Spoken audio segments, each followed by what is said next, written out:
associates, if not the president himself and those Russians, his firing of Director Comey when he was engaged in an investigation of that potential collusion, and literally a day later, this kind of disclosure. Is making a serious mistake and politicizing this issue. We should not be talking about these other issues. We should be focusing only on this threat. That's where Republicans and Democrats can agree. Democrats should not be trying to take political advantage of this. This should be a national security issue, pure and simple, in isolation of everything else that went on before. Alan Dershowitz, just a senator, you know who that was that just jumped in from our panel. But let me put this question to you, Senator. Do you worry that mixing this with the broader Russia investigation is a mistake? That this is something more clear and present and specific to national security? The immediate focus should be on this threat to our national security and safety. No question about it. And Senator, before you go, let me ask you, because I know last week you had talked, when you were talking about the Comey situation, you were saying that this could lead down the road to impeachment, but we weren't anywhere near that yet. Paraphrasing you, but I believe that captures the sentiment of what you were saying accurately. Does this breaking news tonight change your view on that? The focus now should be on these facts, on an explanation from the president, which he owes the American people, on an inquiry and investigation into this potential betrayal of confidential information and risking American lives and possibly... Is there a Russian sleeper agent in the White House? National security and safety has to be the focus right now, and I agree. It is an immediate threat that has to be addressed. All right, I thank you. Our panel is with me. We're going to take a very quick break. We'll continue to cover our breaking news. President Trump allegedly sharing highly classified intelligence with Russians that could put American and other lives at risk. We'll be right back. We follow the breaking news. You see the White House. President Trump there in the Oval Office revealing highly classified information to top Russian officials, according to the Washington Post. That report says that Trump shared the classified information with the Russian ambassador and the Russian foreign minister at the White House last week. National Security Advisor H.R. McMaster moments ago attempted to shoot down the story. There's nothing that the president takes more seriously than the security of the American people. The story that came out tonight, as reported, is false. I was in the room. It didn't happen. To be clear, what he says is false is that they didn't reveal sources and methods, which the Washington Post story does not report happened. It reported that Trump shared a lot of classified information about the aviation threat with laptop bombs to the United States civilian aircraft, which the report says would make it very easy for Russians to figure out who the sources were. Jeff Zeleny is out front at the White House. And Jeff, we saw that statement by H.R. McMaster. Then he did not take a single question. Sort of looks like he was reading off of his phone with that very brief statement. Didn't take a single question. And we're not going to hear more tonight?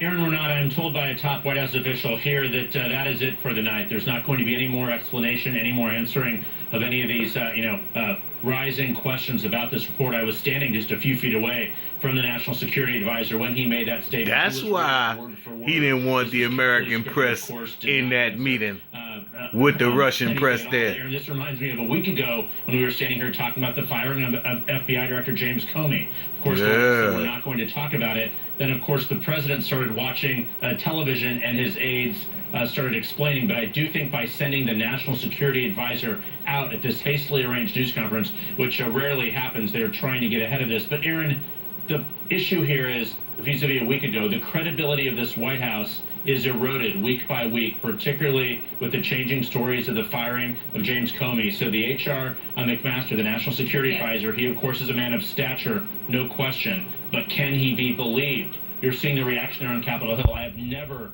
seen the chairman of the Foreign Relations Committee, Senator Bob Corker. He's a very, he watches his words very carefully. This is a different moment here. So right now, the senior advisors, officials are trying to reach out to Capitol Hill, trying to urge some of those Republicans to dial back their outrage. All right, Jeff Zeleny, thank you. Panel's back with me. Mark Preston, just your response to what Jeff is reporting, that they want to, quote unquote, get ahead of it. I mean, it's an absurd thing to say given the situation we're in. I mean, get ahead of it, come out with two statements that say absolutely nothing, one of which is from the Secretary of State. When the Secretary of the Department of State doesn't even know the statement's put out and then say nothing for the rest of the night, that is getting ahead of it. It's very hard to get ahead of something when you're so far behind at this point. But we have often seen this in this White House where you have top aides who are scrambling to try to make sense of what President Trump has decided to do. Aaron, this was supposed to be a very big week for the Trump administration. This is their first foreign trip. He's going over to Saudi Arabia. He's going over to Israel. He's going to stop in at the Vatican. He is going to be going to the G7 summit. He is going to NATO.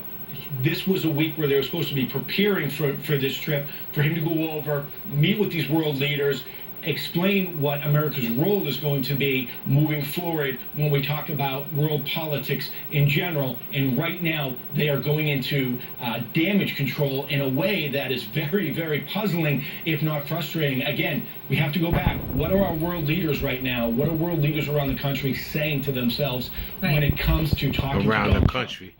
World leaders around the country. Kirby, you know, from your perspective here, when you look at Silly the statements, motherfucker. non-statements, frankly, that we've gotten with H.R. McMaster coming to those cameras, we're left with the reality here that there are intelligence officials who felt this was of significant national security concern to leak it.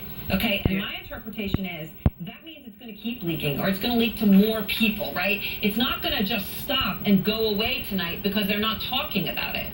No, I think that's right, Aaron. I mean, I think that your read is perfect. That seems to be where the source of this came from. And let's not forget, this is the same commander-in-chief who has alienated the intelligence community. Almost all 17 agencies of the intelligence community. He's made no effort to try to bridge that gap, to bridge that divide with them. So I think in the Trump White House, they have to think that not only is this story certainly by no means over anytime soon, but there could be more coming. And Bob Baer, in terms of the story again, for those who are just looking for the details, the Washington Post reporting Trump went off script in this meeting, I'm quoting them, began describing details about an Islamic State terrorist threat related to the use of laptop computers on aircraft, going through various scenarios with casualty counts, among other things. What would be the motive, Bob, for someone in the intelligence community to share this as they did? With the Washington Post? Yes. Because they don't trust the president anymore, Aaron. It's clear. If you're sitting out at Langley and you have a very sensitive source, code word, top secret, compartmented, the whole thing, and can you trust the president with those details? Normally you tell the president everything, and he's got the sense not to pass it on to a foreign government, a hostile government. So if you're sitting out at Langley or at the FBI, you're saying, should we give this to the president? And that breakdown of confidence is very damaging to the United States when you can't trust your own president. And, you know, is he fit to, to be given secrets? And clearly the intelligence community is saying no. Is there a Russian sleeper agent in the White House? True, but the Washington Post is reporting that right after the meeting, some who were in the room felt sufficiently concerned about what the president had done that they themselves, people on the president's team, called the CIA and the National Security Agency to alert them to the fact that the president had done this. Right, and you could see from the statement that H.R. McMaster read there from the outside the White House, it was a very narrowly worded statement. It basically said the story as reported is false. So that tells you a lot. It tells you that they know that they have a real problem here. And the bigger problem, Aaron, is something that it goes back to the Russia issue. It goes back to the fact that the president does not see Russia as an adversary. He sees Russia the way he saw it back during the campaign, as somebody, as a country that the United States should be friends with, should be cooperating with against ISIS, and nobody disagrees with that. But the Russians have other agendas. They want to prop up the regime in Damascus, the Assad regime, which the United States doesn't agree with. And so that's the danger here, is that by revealing some bits of information that could tell the Russians that we have certain sources, it could help the Russians figure that out. And it's important here, Juliette, too, is that, okay, it's the Russians. It shouldn't matter who was in the room, but I think it does bear mentioning that one of the people in the room was the ambassador, Sergei Kislyak, right, who's sort of at the center of a lot of these Russian discussions, right? He's meeting with Sessions, which was not disclosed, is why Jeff Sessions has had to recuse himself from anything involving Russia, right? His meeting undisclosed with General Michael Flynn lying about that meeting, is why and Jared Kushner, right? Sergei Kislyak, as we've reported, believed to be a top Russian recruiter and spy. This is one of the two Russians with whom the President of the United States shared this information. Absolutely. Every piece of this story shows such carelessness for the hard work of people who are trying to protect the American public. It's sort of jaw-dropping at this stage. And I just want to, Bob and John will agree with this. Look how he's cheesing. Your security clearance, when you go through the process, when you're in government, the biggest concern of those who are telling you, to keep secrets is pillow talk. They say you cannot tell your spouse. Whatever you're doing, you cannot tell your spouse because, loose lips, and you don't want to tell your spouse because there's a certain level of comfort. You don't view your spouse, hopefully, as the enemy. It's not a perfect analogy, but there is a sense that Trump does not view the Russians as the enemy, but as a partner, and that's at best a naivete, and worse, something much more nefarious. And so it does. Sleeper agent. We don't tell our spouses what we're doing. You don't tell the Russians what you're doing. And the Russians, by the way, I should say tonight, a spokesman for the embassy saying the ambassador will not comment. They are not denying it. They simply are not commenting. But this big question some are saying, Jim, is the president can reveal classified information. He has the ability to declassify anything he wants. Hence, this is not criminal. You say it is more complicated. It's not that simple.